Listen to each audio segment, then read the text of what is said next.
नमस्कार साथियों, स्वागत है आपका दृष्टि आईएएस के न्यूज प्रोग्राम में। मेरा नाम है मनीष। किसी भी लोकतंत्र के सबसे महत्वपूर्ण पक्षों में यह पक्ष भी शामिल होता है कि विधायी निर्माण के अंतर्गत न केवल मंत्रियों की भूमिका स्थापित हो, बल्कि मंत्रियों से इतर सांसदों की भी महत्वपूर्ण भूमिका स्थापित हो जाए। इसी बात को बल प्रदान करने के लिए भारत में एक व्यवस्था अपनाई गई थी, जिसको हम प्राइवेट मेंबर्स बिल या गैर सरकारी विधेयक के नाम से जानते हैं। हाल ही में पीआरएस लेजिस्लेटिव की एक रिपोर्ट के कारण गैर सरकारी विधेयक लगातार चर्चा में रहा है।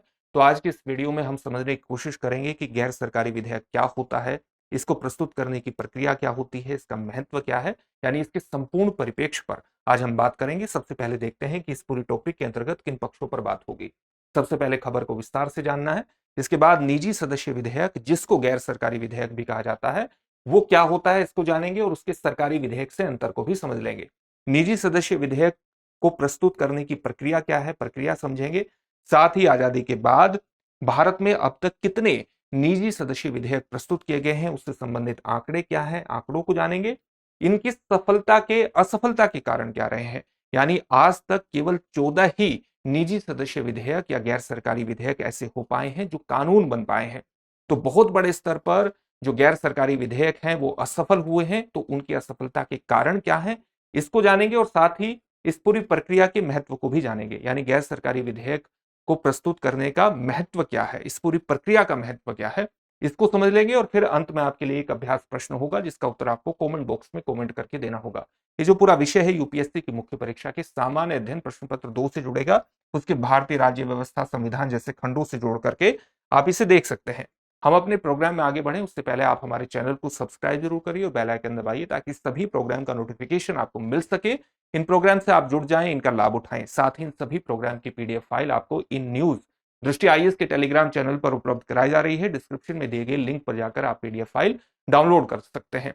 तो अब खबर को विस्तार से जानते हैं। और खबर इसलिए हमारे सामने आती है क्योंकि हाल ही में पीआरएस लेजिस्लेटिव की एक महत्वपूर्ण रिपोर्ट आई है, और वो हमें ये बताती है कि 17वीं लोकसभा, जिसका कार्यकाल 2019 से 2024 के बीच था, उसने निजी सदस्यों द्वारा प्रस्तुत विधेयकों पर केवल लगभग 9 घंटे खर्च किए हैं। और इसके विपरीत जो राज्यसभा द्वारा खर्च किया गया टाइम है निजी सदस्यों से संबंधित विधेयकों पर, वो लगभग 27 घंटे है, जो अपने आप में बेहद कम है। 18वीं लोकसभा ने इन विधेयकों पर, जो 18वीं लोकसभा 2024 से जिसका कार्यकाल प्रारंभ हो चुका है, अब तक केवल 0.15 घंटे गैर सरकारी विधेयकों पर खर्च की है, और राज्यसभा ने मात्र 0.62 घंटे इसके लिए आवंटित किए हैं, जो अपने आप में एक बहुत कम समय को रिफ्लेक्ट करता है। निजी सदस्य विधेयक या गैर सरकारी विधेयक इसलिए महत्वपूर्ण होते हैं क्योंकि ये व्यक्तिगत राजनीतिक अभिव्यक्ति के लिए बेहद ज्यादा महत्वपूर्ण है। ये किसी भी सांसद को ये अवसर उपलब्ध करा सकते हैं कि वो अपनी जो पार्टी लाइन है, उसकी जो राजनीतिक पार्टी है, उसके हुक्म से इतर अपने सांसदीय क्षेत्र के लिए महत्वपूर्ण जितनी भी समस्याएं हैं उनको उठा सकता है, या उन पर किसी भी कानून का निर्माण करवाना चाहता है तो उस कानून के निर्माण की एक प्रक्रिया को आगे बढ़ा सकता है। और इसलिए ये सांसद को अपना व्यक्तिगत मत रखने के लिए विशेष रूप से महत्वपूर्ण हो जाते हैं। लेकिन इन सभी विधेयकों पर, यानी गैर सरकारी विधेयकों पर बहुत सीमित ध्यान दिया जाता है, और ये इनके नकारात्मक पक्षों में शामिल हो जाता है। अब हम इसके संपूर्ण परिप्रेक्ष्य को समझेंगे, ये भी देखेंगे कि गैर सरकारी विधेयक क्या होता है। पहले सरकारी विधेयक और गैर सरकारी विधेयक। गैर सरकारी विधेयक को प्राइवेट मेंबर्स बिल या निजी सदस्य विधेयक के रूप में भी जानते हैं। तो इन दोनों के अंतर को ठीक से समझ लेते हैं। अंतर यही है कि जो सरकारी विधेयक है वो मंत्री परिषद के सदस्य द्वारा प्रस्तुत किया जाता है, यानी किसी मंत्री द्वारा प्रस्तुत किया जाता है। संसद में निजी सदस्य का मतलब क्या है? संसद में निजी सदस्य का मतलब है कि काउंसिल ऑफ मिनिस्टर से बाहर का सदस्य, यानी मंत्री परिषद से बाहर का जो भी सदस्य है वो निजी सदस्य के रूप में जाना जाता है। और इस निजी सदस्य द्वारा प्रस्तुत कोई भी विधेयक किस रूप में जाना जाता है? प्राइवेट मेंबर्स बिल या गैर सरकारी विधेयक के रूप में जाना जाता है। तो सबसे पहला अंतर यही है सरकारी विधेयक का, कि सरकारी विधेयक और निजी विधेयक का, कि सरकारी विधेयक एक मंत्री के द्वारा प्रस्तुत किया जाता है, और ये मंत्री के अतिरिक्त किसी भी अन्य सांसद द्वारा प्रस्तुत किया जाता है। सरकारी विधेयक सरकार की नीतियों को सामान्यतः प्रदर्शित करता है, लेकिन जो गैर सरकारी विधेयक होता है ये सामान्यतः विपक्ष की नीतियों को प्रदर्शित करता है। लेकिन हमेशा ऐसा नहीं होता कि विपक्ष की ही नीतियों को प्रदर्शित करे, क्योंकि किसी निजी सदस्य द्वारा यह विधेयक सरकार के ध्यान को आकर्षित करने के लिए भी लाया जा सकता है। तो हमेशा ऐसा नहीं होगा कि विपक्ष की ही नीतियों को प्रदर्शित करे। सरकारी विधेयक के जो पारित होने की संभावना है वो अधिक होती है, क्योंकि सरकार का लोकसभा में समर्थन होता है और सामान्यतः राज्यसभा में भी उसे समर्थन मिल जाता है। लेकिन जो निजी विधेयक है इसके पारित होने की संभावना बेहद कम होती है, क्योंकि सामान्यतः अगर विपक्ष के किसी नेता द्वारा ये प्रस्तुत किया जाता है तो लोकसभा में उसके पास समर्थन नहीं होता है सामान्यतः।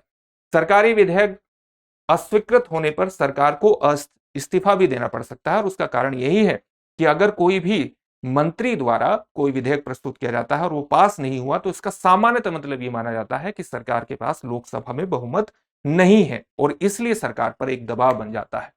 इसके अलावा निजी विधेयक के अस्वीकृत होने पर सरकार पर किसी प्रकार का कोई प्रभाव सामान्यतः नहीं पड़ता है। सरकारी विधेयक को संसद में पेश करने के लिए 7 दिनों के नोटिस की आवश्यकता होती है, जबकि निजी विधेयक को संसद के किसी सदन में पेश करने के लिए 1 महीने के नोटिस की आवश्यकता होती है। जो सरकारी विधेयक होता है वो संबंधित विभाग द्वारा विधि विभाग के परामर्श से तैयार किया जाता है, जबकि निजी विधेयक संसद सदस्य द्वारा ही तैयार किया जाता है और अपने कुछ कर्मचारियों की भी वो मदद स्वाभाविक रूप से लेता ही होगा। तो ये सामान्यतः अंतर है और आपने इसके माध्यम से निजी विधेयक को भी जान लिया है। निजी विधेयक को या गैर सरकारी विधेयक को प्रस्तुत किस प्रकार से किया जाता है, क्या प्रक्रिया होती है?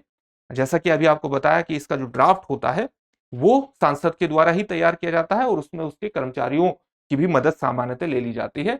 विधेयकों के तकनीकी और कानूनी मामलों की जांच संसद सचिवालय द्वारा की जाती है। इसका सीधा मतलब क्या है? इसका सीधा सा मतलब यह है कि विधेयक किसी भी निजी सदस्य द्वारा जो प्रस्तुत विधेयक है वो संविधान और संविधान के अलावा विधायी निर्माण के अंतर्गत जो नियम बने हुए हैं उसका अनुपालन करता है या नहीं करता है, इसकी जांच संसद सचिवालय द्वारा की जाती है। विधेयक को पास करने के लिए, विधेयक को पेश करने के लिए 1 माह के नोटिस के साथ विधेयक के उद्देश्यों और कारणों के विवरण की एक प्रति भी होनी चाहिए।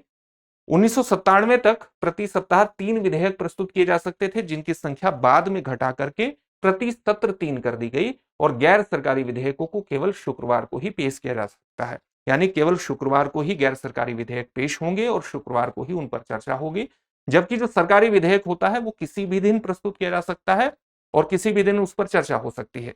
साथ ही सदन में इनकी जो स्वीकृति है, एडमिसिबिलिटी है, उसको अप्रूवल कौन प्रदान करता है? राज्यसभा में अगर ये पेश होंगे तो उसको अप्रूवल प्रदान करेगा राज्यसभा का सभापति यानी भारत के उपराष्ट्रपति, और अगर लोकसभा में पेश होंगे तो लोकसभा में किसके द्वारा इसकी एडमिसिबिलिटी स्वीकार की जाती है? लोकसभा के अध्यक्ष यानी स्पीकर के द्वारा एडमिसिबिलिटी स्वीकार की जाती है। तो ये सामान्य चीजें हमने जान ली। भारत में आजादी के बाद से ही अब तक कितने ऐसे निजी विधेयक या गैर सरकारी विधेयक हैं जो कानून बन पाए हैं? केवल उनकी संख्या 14 है। वर्ष 2009 से 2014 के बीच कुल 372 गैर सरकारी विधेयक प्रस्तुत किए गए थे, जिनमें केवल 11 विधेयकों पर ही चर्चा हो पाई और पास तो यानी कानून तो एक भी नहीं बन पाया। स्वतंत्रता के बाद से आज तक केवल 14 ऐसे गैर सरकारी विधेयक हैं जिन पर कानून बन पाया है। और लास्ट ऐसा कौन सा कानून था, कौन सा गैर सरकारी विधेयक था जो कानून बना था? वो था 1970 में। 1970 के बाद प्रस्तुत कोई भी गैर सरकारी विधेयक कानून नहीं बन सका है।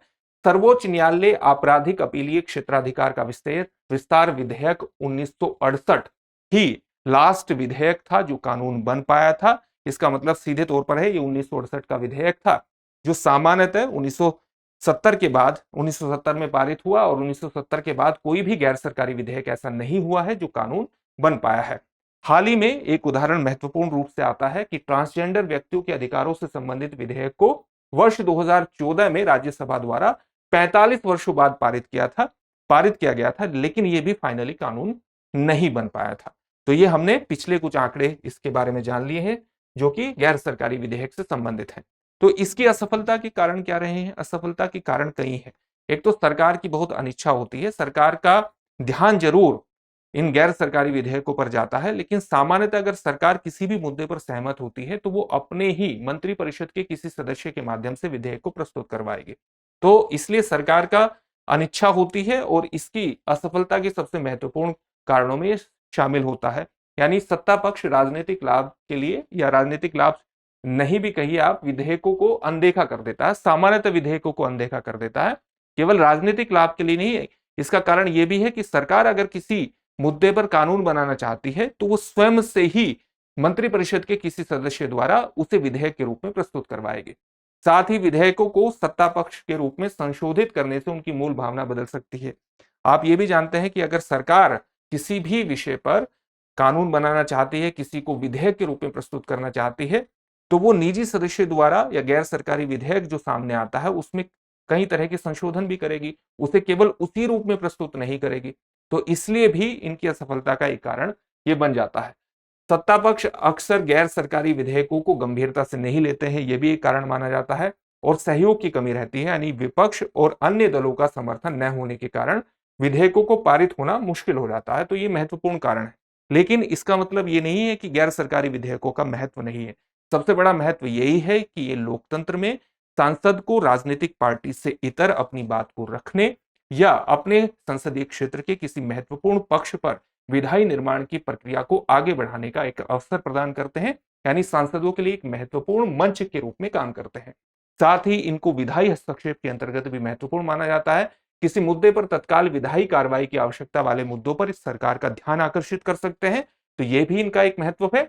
और इसके अलावा क्योंकि जो गैर सरकारी विधेयक हैं वो ज्यादातर विपक्ष के सदस्य द्वारा ही प्रस्तुत किए जाते हैं, इसलिए विपक्षी दलों का रुख या दृष्टिकोण भी ये उजागर करते हैं संसद में, ताकि सरकार का उसकी तरफ ध्यान जा सके और सरकार उसके बारे में कोई विचार या निर्णय ले सके। तो इनका विधायी निर्माण के अंतर्गत गैर सरकारी विधेयकों का एक महत्वपूर्ण रोल स्थापित है और किसी भी संसदीय लोकतंत्र में के एक महत्वपूर्ण स्तंभ के रूप में काम करते हैं। अब इससे संबंधित एक प्रश्न देख लेते हैं। प्रश्न क्या है? संसद के किसी सदन में गैर सरकारी विधेयक को प्रस्तुत करने के लिए न्यूनतम नोटिस अवधि क्या है? आपका ऑप्शन है 24 घंटे, 1 सप्ताह, 1 माह या 2 महीने या माह। इस प्रश्न का उत्तर आप हमें कमेंट बॉक्स में कमेंट करके जरूर दीजिए। फिर से एक नए सेशन में आपसे मुलाकात होगी। धन्यवाद। डियर व्यूअर्स, अपने एग्जाम की तैयारी को और बेहतर करने के लिए हमारे चैनल को लाइक, शेयर और सब्सक्राइब करना न भूलें।